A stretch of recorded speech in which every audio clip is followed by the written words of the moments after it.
संतप्त मानस शांत हूँ, जिनके गुणों के गान में वे वर्धमान महान जिन विचरे हमारे ध्यान में। समय सार के बारे में 7 दिन तक अपन को चर्चा करनी है। तो मुझे अभय जी ने तो कहा था कि दादा आप सिलेक्टेड जो बहुत गाथाएं हैं जिनका मर्म आपके ख्याल में विशिष्ट आया है उन सबको हमें सुनाएं। लेकिन ये सारी जनता भी सुनती है। विद्वानों के लिए तो हम सब बात करते ही हैं, सारी देश की जनता भी सुनती है। और एक पूज्य गुरुदेव श्री की शताब्दी समारोह है, उन्हें समय सार क्या प्राप्ति हुई थी। असली जीवन तो उनका उसी दिन आरंभ हुआ, समझ लो उनका ये जन्म ही दिन है, जिसे आज 100 बरस हो गए हैं। तो वो समय सार जन जन तक पहुँचे, इसलिए पूरे ही समय सार का जो सार अत्यंत सरल भाषा में मैं प्रस्तुत करने की कोशिश करूँगा। मैं विद्वानों के लिए कुछ ज़्यादा दे पाऊँ कि नहीं दे पाऊँ वो अलग बात है, लेकिन हर जन सामान्य को मैं ये आश्वासन देना चाहता हूँ कि एक भी व्यक्ति जो सुनेगा वो ऐसा नहीं होगा कि मैं जो कह रहा हूँ उसकी समझ में नहीं आए। और वो 7 दिन यदि शांति से सुनेगा तो समय सार में क्या कहा गया है वो उसके ख्याल में अवश्य आ जाएगा। असली चीज़ उसके ध्यान में, साधारण जन के ध्यान में भी आ जाएगी। तो उस दृष्टि से मैं ये बात कर रहा हूँ। अभी मैं तो जब इसका विमोचन कर रहा था तब भी मेरे से वो बात शुरू हो गई थी कि समय सार में आचार्य कुंद देव ने एकत्व विभक्त आत्मा को समझाने की प्रतिज्ञा की है।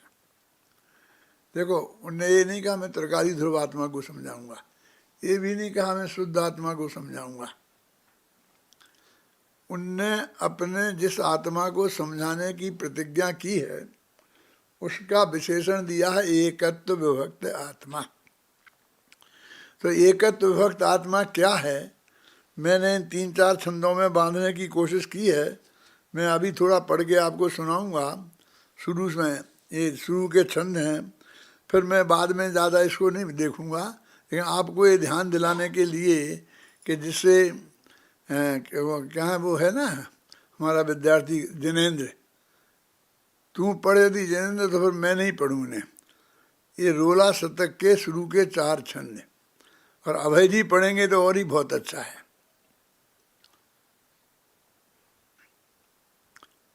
आपके पास। अभी जब पाठ कर रहे थे आप लोग, मैंने सुना है, पूरा तो नहीं कर पाया, अधूरा ही हुआ था।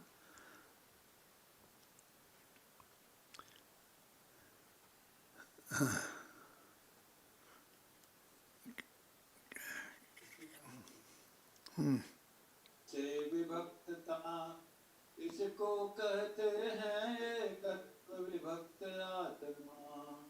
यह एकत्व विभक्त आत्मा समय सार में समझाया है कुंद आचार्य देव ने। अनंत गुणों एवं असंख्य परदेशों की यह और अनंतानंत त्रिकाली पर्यायों की पूरी अखंडता ही है रे तत्व हमारा। पर द्रव्यों से अरे भिन्नता ही विभक्तता। इस एकत्व विभक्त आत्मा का आराधन ज्ञान ध्यान श्रद्धान यही है इसका साधन। ज्ञान ध्यान साधन आराधन कुछ भी कह लो, यही सत्ता मोक्ष मार्ग है यही समझ लो। यह एकत्व विभक्त आत्मा पर द्रव्यों का स्वामी करता भोक्ता कैसे हो सकता है।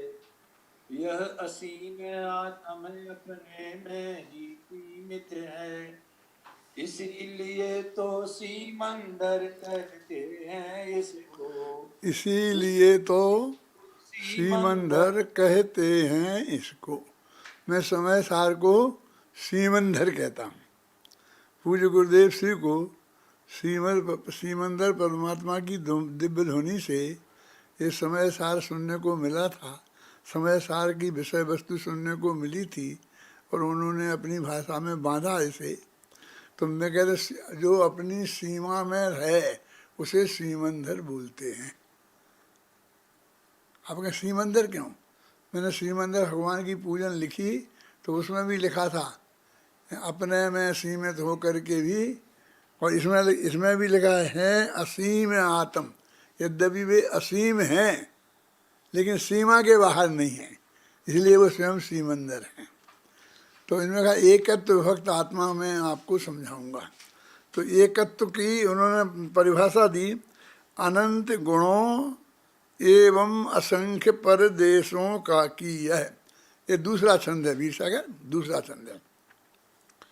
और अनंतानंत त्रिकाली पर्यायों की पूरी अखंडता, अनंत गुणों की अखंडता, असंख्य प्रदेशों की अखंडता, अनंतानंत पर्यायों की अखंडता ही है रे एकत्व हमारा।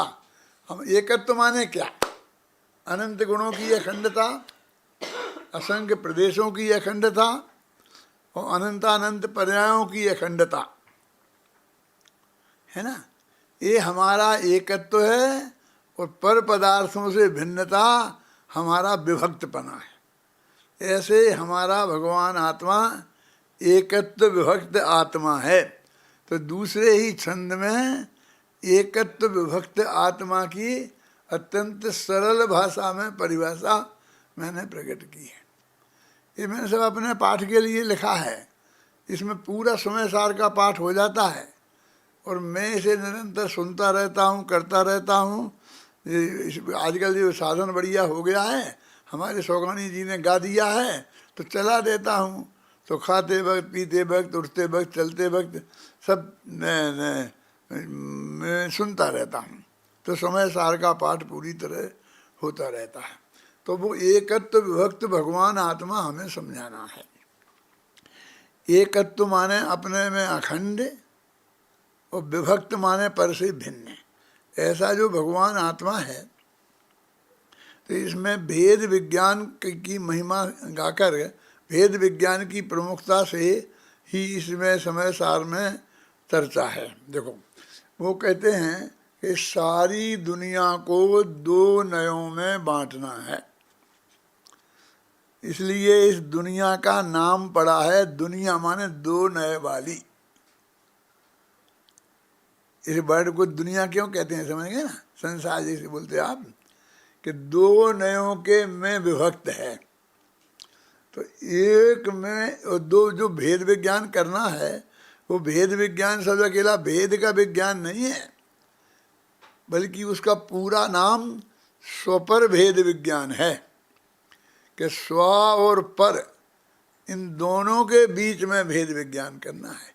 मानी सारी दुनिया को दो भागों में बांटना है। एक तरफ में मैं अपने को रखना है और दूसरी तरफ सारे जगत को रखना है। सारे जगत से दृष्टि हटाने को जानना है उसे और अपने आत्मा पर रखने को आत्मा। गीता में भी यही बात है। यदि गहराई में जाकर देखें तो उनके यहाँ कहानी आती है ना कि जो श्री कृष्ण ने बहुत समझाया कि तुम लड़ो मत भाई भाई, और वो नहीं माने तो नाराज हो गए श्री कृष्ण द्वारका चले गए। क्या तुम्हें देखे सो करो, तुम्हें लड़ना ही है तो लड़ो। है मैंने भी जो बाहुबली और भरत की कहानी लिखी वो नहीं लड़ने की समझाने के लिए लिखी है। भरत और बाहुबली की लड़ाई के लिए नहीं लिखी है। अभी मैं उसका नाटक भी लिख रहा हूँ और 21 पेज लिखे जा चुके हैं। वो 100 पेज से ज़्यादा का नहीं होगा, तो हो जाएगा महीना 15 दिन में पूरा। फिर हमारे विद्यार्थी वो कहीं ना कहीं मिल के भी अपना उसको अभिनय करेंगे, तो वो भी आपको इस समय सार वर्ष में देखने को मिल जाएगा। और फिर यदि जैसा संभव होगा तो हम फिल्म भी बनाएंगे। जैसा भी जो संभव होगा वो करेंगे। उसमें भी वही, तो जो मैं श्री कृष्ण की बात कह रहा था, तब वे नाराज होके, जब मेरा एक गीता पर अमेरिका में व्याख्यान हुआ था यूनिवर्सिटी लेवल पर, तो मैंने कहा कि जो लोग श्री कृष्ण को ऐसा समझते हैं कि वो हिंसा के पोषक हैं, और पूरी कहानी कि अर्जुन तू मार, अर्जुन तू मार, ये भाई बहन कोई कुछ नहीं होता, युद्ध के मैदान में सिर्फ दो ही लोग होते हैं, या शत्रु या मित्र। जो सामने की पार्टी में खड़े हैं वे शत्रु, जो अपने साथ खड़े हैं वो मित्र। वही श्री कृष्ण को हम वो भूल जाते हैं कि पहले उनने पूरी ताकत से उनको ये समझाने की कोशिश की कि तुम मत लड़ो। इस बात को कोई लोग बात ही नहीं करते, उनको लड़ाई का पोषक मान लिया है। तो नहीं लड़ो। और जब उनके पास अर्जुन और दुर्योधन पहुंचे और जब उनसे ये कहा गया कि मैं तुम लोगों से एक तरफ रहूंगा मैं अकेला, और दूसरी तरफ रहेंगे मेरी सारी सेना बिन हथियारों के साथ। क्यों? तो दुर्योधन ने सेना ले ली हथियारों के साथ। अर्जुन ने कहा कि आप तो मेरे से पहले पूछते तो मैं आपको ही पसंद करता। और उनने वही कहा कि जिसने श्री कृष्ण को अकेले को पसंद किया, अकेले भगवान को पसंद किया, उसकी जीत पक्की है। अपना भी जेंद्र में कह रहा स्व और पर का विभाग करो, और जो अपने को स्व को पसंद करे, स्व को चुने, पर से विरक्त हो जाए, वो उसकी जीत पक्की है। तो ये एकत्व विभक्त आत्मा, आत्मा अखंड आत्मा को जो गुणों प्रदेशों और पर्यायों की अखंडता से संबंधित है। ये पर्यायों की अखंडता के बारे में बहुत चर्चा चलती है, लेकिन मैंने अपने बहुत व्याख्यानों में लेखनी में भी पर्यायों की अखंडता के बारे में विस्तार से समझाया है। अभी समय नहीं है, फिर मैं कभी मौका लगेगा फिर भी और बात करूँगा। लेकिन तीनों की अखंडता, उसका नाम है एकत्व, और पर से विभक्तता, इसका नाम है। पूरे समय सार का समझने के लिए, सार समझने के लिए उन्होंने पर को 29 भागों में बांटा। बोलो कितने लोग हैं जो इस पर ध्यान देते हैं? शास्त्र में तो है ही, तो बात तो सब आती ही है, लेकिन 29 की कहीं चर्चा आती है? 24 की तो आती है, तीर्थंकरों की आती है, फिर गाथाओं में भी 73 की गाथा, 6वीं गाथा, 7वीं गाथा, 29 की कहीं बात आती है? वर्णादि से लेकर गुणस्थान पर्यंत जो 29 प्रकार के भाव हैं, समझे ना, वे मैं नहीं हूँ, वे पर हैं, और उनसे भिन्न अपना भगवान आत्मा वो स्व है। आचार्य अमृतचंद्र देव ने हम पर बहुत गहरी कृपा की, तो उनने कहा कि ये 29 तो याद रखने वाले नहीं हैं, अच्छे अच्छे पंडित भी याद नहीं रखेंगे। मैं किसी पंडित की परीक्षा नहीं लूँगा हैं कि मैं उनसे 29 वालों के बारे में पूछूं, शायद मैं भी फेल हो जाऊं 29 बातों में। तो उन्हें हम पर कृपा करके उन्हें 2 भागों में बांट दिया। एक को 2 में बांटती है दुनिया, उनने 29 को 2 भागों में बांटा, उल्टा। और वर्णादि और रागादि कहकर, वर्णादि में 20 और रागादि में 9। और हमारे विद्वानों ने, हमारे आचार्यों ने बहुत गहराई से अपनाया।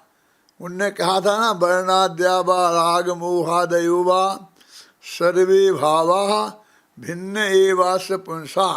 वर्णादि और रागादि जितने भी सब भाव हैं, उनसे ये भगवान आत्मा, पुंसा माने भगवान आत्मा, भिन्न ही है।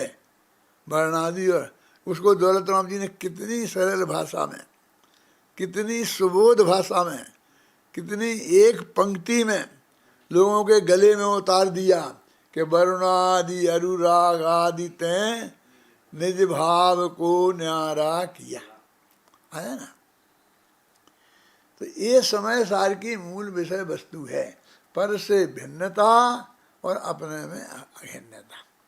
एकत्व विभक्त आत्मा को समझना समझाना, इस समय सार की यदि एक वाक्य में ही कहना है, यदि 5 मिनट में ही कहना है, तो इतना पर्याप्त है। इसमें पूरा समय सार आ गया है ना, कि मैं एकत्व विभक्त भगवान आत्मा को मैं आपको समझाऊंगा। वरुणादि और रागादि ये भाव हैं, पर तो देखो वरुणादि में पूरा सब में गुरुदेव मेरी उस पंक्ति को बहुत याद करते थे, पसंद करते थे कि रंग राग से भेद भिन्न से भी मैं भिन्न निराला हूँ। कि पंडित जी ने एक पंक्ति में बांध दिया, सारी दुनिया को रंग के में डाल दिया और राग में सारे विकारी परिणामों को जान दिया, है ना। उपचरित असद्भुत व्यवहार न और अनुपचरित असद्भुत व्यवहार न, इनके विषय को पूरी इन 2 बातों में रंग और राग से भिन्न में डाल दिया। और बाकी का जो नए बचे सद्भूत, उनको भेद से भिन्न में डाल दिया, बस खत्म। चारों व्यवहारों से पार आ गया ना। रंग राग से भिन्न भेद से भी मैं भिन्न निराला हूँ। और उस तत्व ज्ञान को पूज गुरुदेव श्री सारे जीवन भर निरंतर रटते रहे। मैं भी आपको इसी एंगल से 7 दिन तक इस समय सार को समझाने की कोशिश करूँगा। देखो अभी एक तो ये मुद्दे की बात ये हुई कि हमको 2 भागों में दुनिया को बांटना है, और एक में रागादि और वर्णादि वाले भाव पर में, और एक में त्रिकाली ध्रुव भगवान आत्मा, अनंत गुणों का अखंड पिंड, असंख्य प्रदेशों का अखंड पिंड और अनंत अनंत पर्यायों का अखंड पिंड। लेकिन हम इनके भेद हम जाना कब माने। ये आदमी इनसे संबंध जोड़े हुए है कई तरीके। पहले तो ये मैं ही हूँ, देह मैं हूँ मानता ना, मैं पंडित हुकुमचंद। पंडित टोडरमल जी ने लगा एक तो आत्मा है और असंख्य पुद्गल के परमाणु हैं, उनका ये पिंड है, तो उनमें ये अपना एक मैं हूँ। अरे तो बहुमत का हिसाब भी नहीं लगाता, क्या पुद्गल के परमाणु अनंत हैं और तू एक, तेरी क्या हैसियत है इसमें। इसमें एक तो कर रखा है ना इसने। तो वो ये कहते हैं कि यही मैं हूँ। इनमें 29 प्रकार के भावों में, जिन्हें हम वर्णादि और रागादि कहते हैं, यही मैं हूँ, ऐसी मान्यता का नाम एकत्व है। और फिर दूसरा, ये मैं हूँ और ये मेरे हैं। ये मेरे हैं माने मैं इनका स्वामी हूँ, इसका नाम है ममत्व। एकत्व और ममत्व 2 चीजें हैं ना। एकत्व माने अहम बुद्धि और ममत्व माने स्वामित्व बुद्धि। युगल जी साहब तो ममत्व को शब्द का प्रयोग भी एकत्व के ही अर्थ में करते थे। उनके कई प्रवचन सुन लेना। लेकिन ये दोनों में ये फर्क है इतना सा। ये मैं हूँ, टोडरमल जी कहते हैं मोक्ष मार्ग प्रकाशक में, कि इसका कोई ठिकाना है। कभी कहता है ये मैं हूँ और कभी ये कहता है ये मेरे हैं। लेकिन तू है तो तेरे कैसे हो सकते हैं, क्योंकि तेरे तो संबंधवाचक है और संबंध तो किसी दूसरे से ही होते हैं। यदि तेरे हैं तो तू कैसे हो सकता है। लेकिन पंडित टोडरमल जी लिखते हैं, पागल की भांति कुछ ठिकाना तो है नहीं, कुछ निर्णय तो है नहीं, इसलिए कभी कहता है मैं हूँ और कभी कहता है मेरे हैं। इनमें अपनापन, मैंने एक शब्द चुना है कि अपने में अपनापन, इसका नाम सम्यक दर्शन। और पर में अपनापन, उसका नाम है मिथ्या दर्शन। यदि हमें सम्यक दर्शन प्राप्त करना है तो अपने और पराई की पहचान अवश्य करना चाहिए। पंडित टोडरमल जी ने मोक्ष मार्ग प्रकाशक के शायद 76वां पेज होगा, उसमें ये लिखा है कि यदि हमें आत्मा का हित करना है तो अपने और पराई की पहचान अवश्य होना चाहिए। आपा पर का भेद विज्ञान अवश्य होना चाहिए, क्योंकि अपने को जाने बिना अपना कल्याण कैसे हो। देखो, ये नहीं कहा अपने और पर को जाने बिना, जब जाने की बात आई वैसे ही तो अपने का कह दिया। लेकिन स्वपर का भेद विज्ञान करना इसलिए जरूरी है कि किसी न किसी पर को हम निज मान लेते हैं, इसलिए ये उसका परपने का निर्णय हो तो हमारा अपने में स्वपने का निर्णय होगा। यदि अपने को पहचानने का नाम, अपने को जानने का नाम सम्यक दर्शन है, अपने में अपनेपन का नाम सम्यक दर्शन है। जब मैं मोक्ष मार्ग प्रकाशक का संपादन कर रहा था तो ये पंक्ति मेरे सामने आई, तो इसका जो अनुवाद किया गया था उसमें लिखा था अपना और पराया ज्ञान अवश्य होना चाहिए। मैंने बाबू भाई से कहा, पाटनी जी से कहा कि ये अनुवाद तो सही नहीं है ये इस पंक्ति का, क्योंकि ये अभाव नहीं है। अपना और पराया दोनों का ज्ञान होना अवश्य होना चाहिए। और पर में तो सारा आनंद आनंद पदार्थ है, तो पहले केवल ज्ञान होगा कि पहले सम्यक दर्शन होगा। पर का जानना इतना अनिवार्य नहीं हो सकता, पर को जानने का स्वभाव अनिवार्य हो सकता है। सुनील, है ना? तो मैंने मूल में देखा किताब में कि मूल में क्या है। जयपुर में है वो, उसकी मूल कॉपी टोडरमल जी के हाथ की लिखी, उसकी फोटो कॉपी थी। उसमें देखा तो उसमें लिखा था आपा पर का श्रद्धान अवश्य होना चाहिए। क्या लिखा था? आपा पर का श्रद्धान, जिसका अर्थ किया था अपना और पर का। इसका सही अनुवाद क्या है? तो मैंने बताया बाबू भाई को कि अपना और पराया, क्या मतलब? ज्ञान अवश्य होना चाहिए। इसमें क्या फर्क हो गया? देखो, अपना और पराया, अपना माने अपने में अपनेपन का, और पर में परायेपन का ज्ञान होना अवश्य होना चाहिए। इसका जानना इतना जरूरी नहीं है जितना जानना ये जरूरी है कि ये मैं नहीं हूँ। देह को जानना जरूरी नहीं है, मेडिकल का डॉक्टर बनने की ज़रूरत नहीं है। इसमें कितना खून है, कितनी हड्डी है, कितना मांस है, या कितनी नसें हैं, इसका जानना जरूरी नहीं है। तो क्या जानना जरूरी है? कि ये देह मैं नहीं हूँ। राग के कितना भेद प्रभेद हैं ये जानना जरूरी नहीं है, लेकिन ये राग मैं नहीं हूँ ये जानना जरूरी है। आपा पर का श्रद्धान का मतलब ये है, आपा पर का ज्ञान का अर्थ ये है। और फिर उसमें मैंने वहाँ पर अनुवाद में ये करेक्शन किया, अपने में अपनापन और पर में परायेपन का ज्ञान अवश्य होना चाहिए। तो ये सुपर भेद विज्ञान की जो बात है ये समय सार की मूल बात है। अकेले हमें भगवान आत्मा को जानना नहीं है, ये मैं हूँ ऐसा उसमें अपनापन भी स्थापित करना है। और ये अपनापन स्थापित होने का नाम सम्यक दर्शन है। आत्मानुभूति का नाम सम्यक दर्शन नहीं है। क्या बोल रहे हो? हम तो आज तक सम्यक दर्शन की प्राप्ति के लिए आत्मानुभूति का ही प्रयत्न करते रहे, और गुरुदेव से हमने ये सीखा। और आप आज पहली बात आप कह रहे हो सम्यक दर्शन आत्मानुभूति के काल में पैदा होता है, लेकिन सम्यक दर्शन को कायम रहने के लिए आत्मानुभूति जरूरी नहीं है। सम्यक दर्शन पैदा हो गया तो अपने त्रिकालीधर भगवान आत्मा में अपनापन आ गया। अब वो हमारा बना रहता है और उपयोग बाहर चला जाता है। वो उपयोग खाने में, पीने में, युद्ध में भी जा सकता है, पूजा पाठ में भी जा सकता है, शुभ में भी जा सकता है, अशुभ में भी जा सकता है। तो उस वक्त अनुभूति तो नहीं रहेगी ना राजकुमार, लेकिन सम्यक दर्शन कायम रहेगा। तो हमें सम्मा दर्शन का स्वरूप समझना है ना। तो आत्मानुभूति को सम्मा दर्शन कैसे माना जाता है?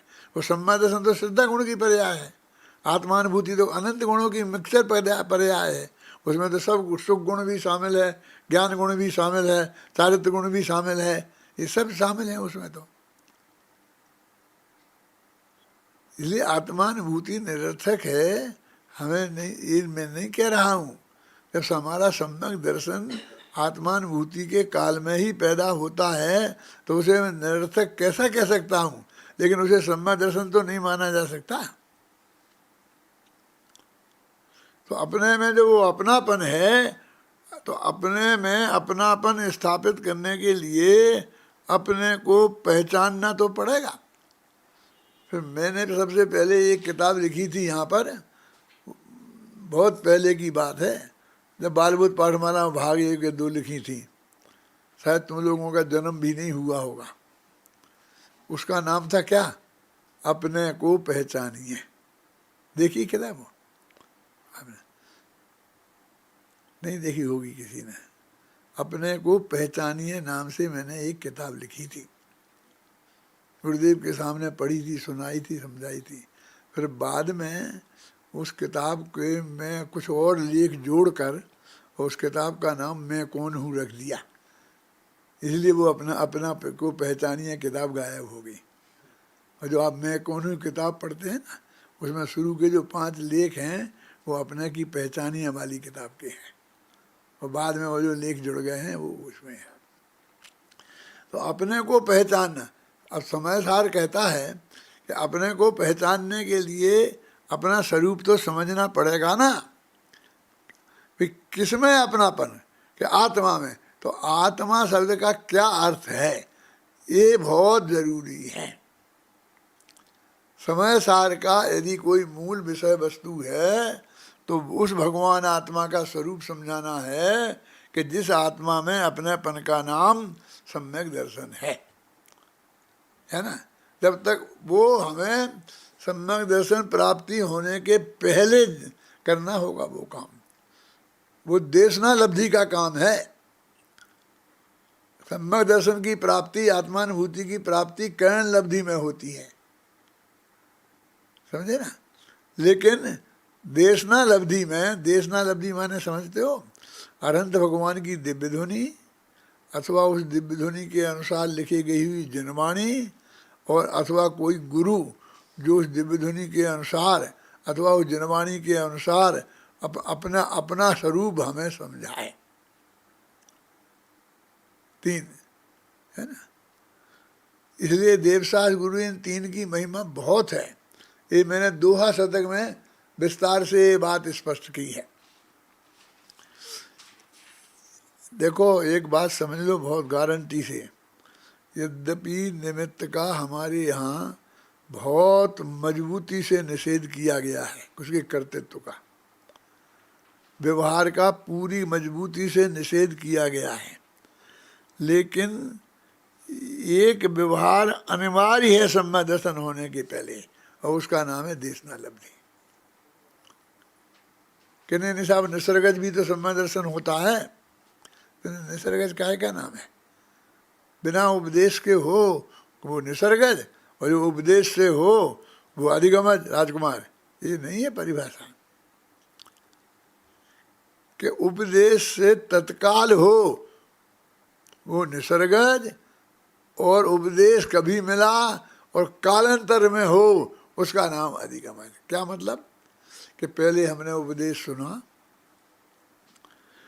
हमारी समझ में पूरी बात आ गई, एकदम सही एक्यूरेट जनवाणी के आधार पर गुरु के मुख से 20 सागर, और फिर हम दूसरे काम में लग गए और 50 साल निकल गए, फिर उलझ गए ऐसे कि हमें वो याद ही नहीं। लेकिन वो धारणा में बैठी थी बात, जो गुरु मुख से सुनी थी जनवाणी, उसमें की थी अनंत भगवान की दिव्य ध्वनि में सुनी थी, वो धारणा में बैठी थी। फिर वो धारणा में से हमने निकाली और फिर अनुभूति की, उसे हमने निसर्गज नाम दे दिया। लेकिन वास्तव में वो तो देशना तो पहले मिली ही थी, देशना के बिना काम नहीं हुआ। अभी तो स्मृति में आई वही देशना।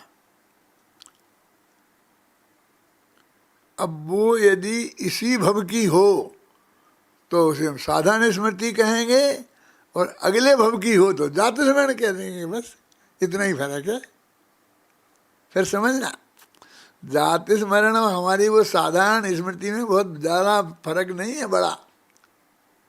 क्यों क्यों? मान लीजिए 50 साल, 25 वर्ष की उम्र में मुझे देशना प्राप्त हुई और मेरी धारणा तक पहुंच गई। हो सकता है ना, 8 वर्ष की उम्र से हो सकता है, तो 25 में क्यों नहीं हो सकता? फिर मैं दुनियादारी में उलझ गया। फिर 75 वर्ष की उम्र में वो बात आई कि उनने ये समझाई थी, मैंने समझी थी, और फिर मैं अपना अंतर्मुख हो गया, अंदर में चला गया, तो हम उसे स्मृति बोलेंगे। अब मुझे पहले भव में मैंने वो देशना सुनी और मेरी धारणा में चली गई और मेरी मृत्यु हो गई। धारणा तो आत्मा में होती है, देह में तो होती नहीं है। तो वो अगले भव में हमारे पास चली गई। फिर अगले भव में जब मैं 5-8 वर्ष का था तब वो याद आई और मैंने उसके आधार पर आत्मा का अनुभव कर लिया। तो उसे हम निसर्गज कह देंगे कि सामने कोई गुरु नहीं दिख रहा, समझाने वाला नहीं दिख रहा, इसलिए हम उसे कहेंगे, क्या बोलेंगे, जात स्मरण हो गया। सिर्फ क्या भव बदला है। अब बरस कितने थे? बरस तो सिर्फ 10 ही हैं। जब मैं 2 वर्ष के मरा था उसके 2 वर्ष पहले देशना लब्धि उपलब्ध हुई थी, और फिर मैं चला गया तो 8 वर्ष की उम्र में फिर मुझे स्मृति में आई, तो 10 साल ही हुए ना।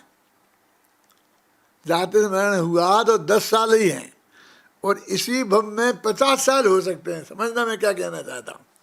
50 साल 25 वर्ष की उम्र में सुना था और 75 वर्ष की उम्र में याद आया, तो क्या फर्क रहा? जब 50 वर्ष की उम्र की बात याद आ सकती है और काम हो सकता है, तो 10 वर्ष की में क्या है? भव बदल जाने से क्या होता है? वो तो देह बदली है, आत्मा तो नहीं बदला है। तुझे आत्मा का भरोसा नहीं है, इसलिए तूने इतना बड़ा कर दिया। अच्छा, मैं पूछता हूँ, जात स्मरण कौन से ज्ञान का भेद है ना? मति ज्ञान, श्रुत ज्ञान, अबधि ज्ञान, मन प्रलय ज्ञान और केवल ज्ञान। कौन से का? मति ज्ञान का भेद है। और मति ज्ञान में किसका भेद है? मति, स्मृति, संज्ञा, चिंता, अवनिबोध, तो स्मृति का भेद है। दोनों मति ज्ञान की पर्याय हैं भाई साहब। उसमें क्या गजब हो गया, हमने इतना इतना इतना उसके भी जैसे मोक्ष हो गया हो। अरे जात स्मरण यदि वो आत्मा के बारे में हो तो हमारे लिए उसकी बहुत महिमा है। लेकिन जयपुर की यूनिवर्सिटी में 400 केस ऐसे हैं, हिंदुओं को भी होता है, मुसलमानों को भी होता है, सबको होता है ना जात स्मरण। ये गाय भैंस को भी हो जाता है, लेकिन तुम्हें पता नहीं चलता, क्योंकि वे बोल के तुम्हें बता नहीं सकती हैं। वे आके तुम्हारे पीछे पड़ी रहती हैं। वो पिछले भव के तुम कुछ कोई हो गए उसके, उन्हें जात स्मरण हो गया तो तुम्हारे पीछे पड़ती हैं, और तुम उसे गाय मार के, डंडा मार के भगाते हो। भक्ति नहीं है। मेरे कहने का अर्थ ये है कि आत्मा के अनुभव के लिए वो देशना लब्धि अनिवार्य है। तो देशना लब्धि अनिवार्य है कर्ण लब्धि के समान। तो फिर वो देशना किससे प्राप्त होती है? अरहंत से। अरहंत वास यत्तम के दिनवाणी से, के गुरु से, तीनों। इसलिए देवसार गुरु का महत्व तो हमारे यहाँ बहुत अधिक हो गया। इस बात को मैंने दोहा शतक में लिखा, जो मैं आपको समझा रहा हूँ। मेरे खूब मंथन के बाद में जो निकली, मैंने वो सब बांध लिख दिया, जहाँ जहाँ मेरे को आया जैसा मैंने उसे लिख दिया। क्या इसे देवसाज गुरु की महिमा यदि समझनी है तो दोहा शतक का पाठ करना, और यदि आत्मा को एकत्व भक्त स्वभाव समझना है तो रोरा शतक का पाठ करना। इसलिए मैंने वो छापा तो 7 शतक हो गए। 5 तो पहले के थे ही, शतक नाम से नहीं थे। क्रमबद्ध पर्याय पर 100 से छंद ज़्यादा हैं, कृमि निमित्त पर्याय तो 1 शतक वो हो गया। फिर उसके बाद में तत्व ज्ञान, क्या नाम, तत्व ज्ञान, तत्व चिंतन करके है, तो ये 100 छंद उसमें है, 1 शतक वो हो गया। 1 श्रवण शतक, श्रवण के ऊपर हो गए 6 हो गए। फिर 1 कुंद कुंद शतक और 1 शुद्धात्म शतक। ये 2 पद्यानुवाद हैं जो मैंने पहले ही बनाए थे, मैंने ही बनाए थे। 7 शतक हो गए। ऐसी 7-8 बहुत महत्वपूर्ण कविताएं हैं जिसमें इस विषय वस्तु को बहुत गहराई से मैंने खोला है। आप इनको, मैं आपको बताऊंगा पूरे समय सार के आधार पर कि समय सार में एकत्व, विभक्तव, कर्तृत्व और भोक्तृत्व, तो ये 4 तरह का ज्ञान है। वे 29 प्रकार के जो भाव हैं जिन्हें हम रागादि और वर्णादि और रागादि कहते हैं, उनमें से एकत्व, उनमें ममत्व, उनमें कर्तृत्व और उनमें भोक्तृत्व, ये 4 तरह के अज्ञान हैं। तो जीवाधिकार में पर पदार्थों से एकत्व ममत्व छुड़ाया है। ये पर पदार्थ तू नहीं है, तेरे नहीं है, सिर्फ इतना समझाया है 68 गाथाओं में। और फिर 75 गाथाओं में तू इनका करता नहीं है, तू इनका भोगता नहीं है, इतना समझाया है। क्या ऐसे 144 गाथा तक सिर्फ ये बताया है कि 29 प्रकार के भावों में एकत्व, ममत्व, कर्तृत्व, भोक्तृत्व नहीं होना, यही असली समय सार है। साहब आज में यही बात करते हो, इसमें प्रमत्त अप्रमत्त तो आया ही नहीं, इसमें ज्ञायक भाव तो आया ही नहीं, इसमें वो अबद्ध स्पष्ट अनन्यत अवशेष असंयुक्त तो आया ही नहीं, वो नहीं अभूतार्थ है वो तो आया ही नहीं। क्यों हैं? 6वीं गाथा नहीं आई, 11वीं गाथा नहीं आई, 14वीं गाथा नहीं आई हैं, 16वीं गाथा नहीं आई, 38वीं गाथा नहीं आई। इसके बिना समय सार कैसे हो गया? यही तो मैं आपसे कह रहा हूँ कि आपने जिस दिशा में नहीं सोचा है, आपने उन गाथाओं की दिशा में ही सोचा है। मैंने, आप समझ लो कि 144 गाथाओं का ये एसेंस सार निकाला है कि क्या बताना चाहते हैं वो। उसके लिए उन गाथाओं में एक एक गाथा को लेके बैठेंगे तो 7 दिन एक गाथा में ही निकल जाते हैं। अपन तो ये बीमारी लग गई अपन को, और पूज्य गुरुदेव श्री नहीं लगाई है। एक एक गाथाओं पर महीनों चलाए उन्होंने, इतना इतना प्रवचन है कि नहीं है? क्यों? तो यदि उनमें ऐसे घुसने जाएंगे एक एक गाथा में तो उसकी गहराई में तो आपको बता सकते हैं कई सब बातें। लेकिन जो हम ये बताना चाहते हैं, आज देखो जो सारी जनता सुन रही, जिसने कभी समय सार नहीं सुना होगा, वीर सागर पहले तो अपने मुमुक्षु ही सुनते थे, और अब तक जब से ज़्यादा हो हल्ला हुआ है ना, अब ये विरोधी ज़्यादा सुनने लग गए हैं। आएगा मेरा होता, तो मेरे पास ऐसे आते हैं समाचार चारों तरफ से आते हैं, आप हमारे यहाँ आओगे, आप हमें समय सार सुनाओगे?